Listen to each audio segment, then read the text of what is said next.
안녕하십니까. 이번에는 이제 그 방송 장악을 위해서 민주당이 자행하고 있는 마비 정치, 마비시킨다 할 때 우리 마비시킨다는 말 쓰잖아요. 이런데 이거 마비 정치에 대해서 한번 살펴보겠습니다. 이거는 이제 처음 용어를 글을 올리신 분은요, MBC 이제 그 보도국장에 했던 문호철 선배입니다. MBC 그 보도국장을 하고 자유우파 활동을 하고 계시는 문호철.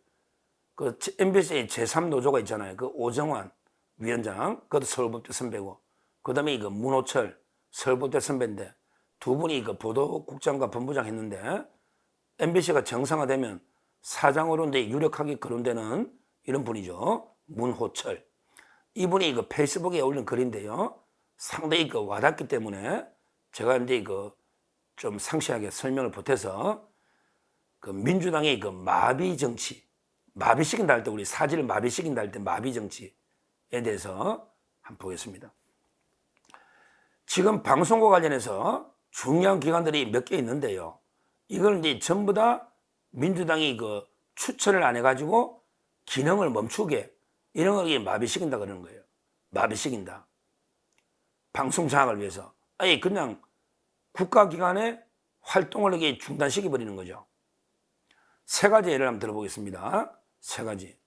첫째는 이제 그 방송심의위원회 추천을 안 해가지고 마비시키는 방심위. 그 다음에 두 번째가 방송통신위원회를 방통위죠. 거기에 그 위원을 추천 안 해서 마비시키는 이게 두 번째. 그리고 이제 그 탄핵한 다음에 헌법재판소 재판관을 이렇게 추천 안 해서 마비시켜 버리면 그러면 이게 자동적으로 방송이 마비되면 세 가지가 있다. 다시 한번 말씀드리면 첫째는 이제 그 방송심의위원회, 그 다음에 두 번째가 방송통신위원회, 세 번째가 헌법재판소. 이렇게 세 가지를 위원 추천 안 해가지고 마비시키는 거죠. 그러면 이 방송이 자기들이 영구 장악이 되는 이런 그 업무를 꼼수를 부리고 있다 이 말입니다. 제일 먼저 이제 그 방송심의위원회, 이거 요즘 이게 그 좌파들이 난립니다. 방송심의위원회는 이제 그 류희림 이분이 그 위원장이죠. 그런데 뭐 거기에 그 직원들이 개판이란 거, 직원들 몇 명이 좌파들이 있는지 민원인들이 방송심의해달라고 민원 낸 걸 민원의 정보를 갖다가 몰래 캐가지고 이게 민주당이 다 뿌려버리는 명백한 이게 그 공무상의 비밀 누설 아닙니까? 명백하게 비밀 누설죄 아닙니까? 이걸 수사하니까 수사 못하게 청문회 한다고 난리잖아요. 이번에 그 누설한 놈이 새 놈이 나타나가 내가 누설했다 어떡할래? 내가 공익신고자다 이런 게 말도 안 되는 소리를 떠들고 있어. 야 그게 공익신고자냐? 민원인들 인적사항 전부 몰래 전부 민주당이 갖다주고 그 다음에 그 언론노조 민노총이 갖다주고 이게 공익신고자냐? 그러면 이게 모든 거 다 갖다주면 이게 다 비밀 누설해도 다 공익신고자냐? 법적으로 이게 정치적으로 이게 명백한 불법행위지. 말도 안 되는 게 그 수사망이 좁혀니까 자기들이 세 명이 아이고 내가 민원 정보를 누설했다고 이렇게 떠들고 있잖아요. 심각하죠. 근데 이 방송심의위원회는 9명으로 구성이 된다. 9명. 대통령이 3명 임명하죠. 그 다음에 그 국회의장이 3명 추천하고, 그 다음에 그 최민희가 있는 과방위에서 3명을 추천합니다. 근데 과방위에서 3명 추천하면 최소한 이게 1명은 국민의힘이 들어갈 거 아니에요. 또 국회의장이 3명 추천해도 최소한 이게 1명은 국민의힘이 들어가잖아요. 그러면 이게 2명이 되죠. 근데 대통령이 3명 임명하니까. 그러면 9명 중에 아무리 작아도 5명이잖아요. 그러니까 안 하는 거야. 왜? 추천하면 어차피 이게 5명이니까. 차라리 우리 추천 안 하지 말고 왜 대통령이 임명하는 3명이 다 해먹냐? 왜 3명이 너끼리 다 해먹냐? 이러고 있는 거예요. 자기들이 추천 안 하고 자기들이 마비시키라고 왜 대통령이 3명 임명해서 다 해먹느냐? 이러고 있다니까. 아니 우원식 의장, 최민희 과방위원장 추천해라고. 국민의힘 포함해가 추천해라고. 그러면 이게 임명회가 5대4로 하든지. 근데 이 말도 안 되는 게 그 짓거리를 하고 있습니다. 이게 바로 방송심의위원회를 마비시키겠다는 이런 데 공작이죠. 공작입니다. 그 다음에 두 번째, 바로 이제 그 방송통신위원회. 이거요. 지금은 이제 이진숙 위원장하고 김태규 부위원장밖에 없잖아요. 그런데 민주당이 명백하게 추천 안 하고 있는 거예요. 이번에 2명 추천하려고 또 멈췄잖아. 왜 4분이 일났대. 막 자기들끼리 11명이 지원해가 막 백을 쓰고 이재명 백, 최민희 백 막 싸우니까 하고 머리 아프다고 추천 안 해. 추천하기 무선식인 거예요. 원래 민주당에서 2명 추천하려고 했거든요. 하기에 추천해봤자 뭐 대통령이 임명할 이유도 없죠. 왜? 이진숙 위원장 거의 끝나야 되잖아. 이진숙 위원장이 헌재 재판이 끝나야 그래야만 이게 3대2가 되지. 이진숙 위원장이 없는데 2명 추천하면 2대2면 또 싸우다 끝나고 싸우다가 말도 안 되잖아. 그러니까 이제 그 민주당이 자체 내분하고요.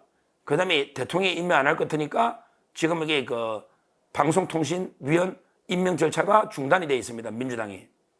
그런데 하여튼 중요한 거는 요거 잘 알아야 돼요. 처음에는 최민희를 추천했다가 결격자니까 최민희는 결격자죠. 가짜뉴스도 하고 그 다음에 KT나 SKT 그 협회 상금 부회장 했거든요. 이해충돌이죠. 그래서 이제 그 최민희를 처음에 임명 안 하니까 좀 있다가 최민희가 배지가 더 욕심이 나잖아. 최민희 입장에서는 배지가 탐나죠. 그래서 남양주로 국회의원 나가면서 그때 자진적으로 방통위원 사퇴한 거예요. 이제 추천이 자격이 아니야. 국회의원 출마했으니까. 그 다음부터 민주당이 추천 안 하고 있잖아요. 그 다음부터는 민주당이 안 했던 거예요. 정상적으로 민주당이 추천했으면 그대로 3대2가 됐겠지. 결국 지금 이제 이진숙 위원장과 김태규 부위원장 2인 체제는 민주당이 추천 안 한, 자기들이 추천 안 해갖고 2명을 하는 게 위헌이다, 위법이다 이렇게 주장하는 이런 게 자기 모순, 말도 안 되는 게 주장을 하고 있는 겁니다. 그 방통위 2인 체제는요, 이거는 적법한 거예요. 옛날에 헌법재판소가 KBS 수신료 사건에 적법하다 했고요. 그 다음에 법원도요, 고등법원도 이제 옛날에 그 YTN 대주주 그 승인할 때 적법하다 했어요. 저는 이번에 그 방문진에서 이제 이사들이 가처분 권고한 거 있잖아요. 집행정지. 그렇게 고등법원에서 이제 심리가 거의 끝나가니까 빨리 바로 잡아야 됩니다. 2인 체제는 적법합니다. 그러니까 이게 빨리 신속하게 저는 가동돼야 된다. 2인 체제가. 이렇게 보고요. 하여튼 중요한 거는 민주당이 자기들이 추천 안 해놓고 또 이게 2인 체제가 위헌이다. 이런 식으로 말도 안 되는 주장을 하고 있다. 이게 두 번째 마비 정치입니다. 마비 정치. 마지막으로 이제 이거 세 번째. 이게 걱정이죠. 제가 몇 번 방송을 했죠. 10월달에 헌법재판소가 마비될 수 있는 헌재 대란설이 현실화되고 있다. 지금 이게 벌써 추천돼야 되는데 10월 17일 날 3명이 나가죠. 지금은 이제 이거 헌법재판소장 이종석 소장, 그 다음에 이영진 재판관, 옛날에 바른정당이 했죠. 그 다음에 김기영 재판관, 옛날에 민주당이 했잖아. 그러니까 3명이 동시에 10월 17일 날 사퇴하면 이제 지금쯤 추천이 돼야지 뭐 청문회라고 해야 되잖아요. 근데 지금 민주당이 2명 하겠다. 제가 걱정인 게 그거잖아요. 제가 헌재가 마비될 수 있다고 몇 번 방송했지 않습니까? 이놈들이 민주당 이자들이 원래 관행에 따라 민주당 하나, 그 다음에 국민의힘 하나, 그 다음에 합의해서 하나 이러면 이게 되잖아. 근데 자기들이 의석이 몇 석 많다고 우리가 2명 할게 이러고 있잖아요. 벌써 우리가 2명, 제가 걱정했던 거 아닙니까? 큰일이에요. 큰일이에요. 이건 따로 제가 한번 별도로 상세하게 다루고요. 하여튼 이런 식으로 헌재를 추천 안 하면 그러면 7명 돼야지 의결할 수 있잖아요. 심의나 7명이 안 되잖아요. 그러면 이게 헌재가 마비돼 버리는 거예요. 그러면 어떻게 돼요? 이진숙 위원장 지금 탄핵이 돼 있는데 거기에 대해 심리가 지연되잖아요. 그러면 이게 마비돼 버리는 거예요. 이게 바로 마비 정치입니다. 다시 한번 종합 정리해 보면 제일 먼저 이제 그 방송심의위원회 대통령 3명에 국회의장 3명, 과방위 3명인데 국회의장과 최민희가 추천 안 하고 마비시키고 있다. 이게 첫째 마비. 그 다음에 방송통신위원회 현재 이진숙, 김태규 외에 민주당이 추천을 안 하고 있다. 중단시켜놓고. 이게 두 번째 마비. 그 다음에 그 세 번째 헌법재판소 재판관을 추천 안 해서 욕심부리고 추천 안 해서 마비시키면 그러면 이게 이진숙 위원장 탄핵 재판도 늦어지면 그러면 이게 방송 장악이 되잖아요. 이렇게 세 가지 마비를 통해서 민주당이 영구 방송 장악 음모를 꾸미고 있습니다. 이거는 저희가 철저하게 간파하고요. 헌법재판소는 어떻게든 왜 헌법기관을 마비시키냐? 온 국민의 여론을 모아서 민주당이 관행에 따라 추천하도록 제가 최대한 압박을 해야 되고요. 그 다음에 방통이나 방심위도 빠르게 추천하도록 여론을 모아가야 되겠다. 국민들이 알고 압박을 해야 할 거 아닙니까? 그리고 무엇보다 방심이나 방통이 헌재 기관들이 나서야 됩니다. 기관들이 스스로 나서서 왜 우리를 마비시키느냐? 빨리 추천해달라. 이렇게 강력하게 촉구해야 되고요. 그 다음에 헌재 재판받고 있는 수많은 국민들 있잖아. 헌법소원 하거나 여러 가지 재판이 많잖아요. 이분들이 나서서 헌재가 마비되면 국민이 엄청난 피해를 본다. 왜 헌법재판기관을 마비시키냐? 그리고 왜 이제까지 몇십 년 관행이 있는데 민주당이 욕심을 부리느냐? 이런 여론을 모아가서 민주당을 강력 비판해서 헌법기관들을 정상화 시켜야 되겠다. 시켜야 된다. 이렇게 말씀을 드립니다. 감사합니다.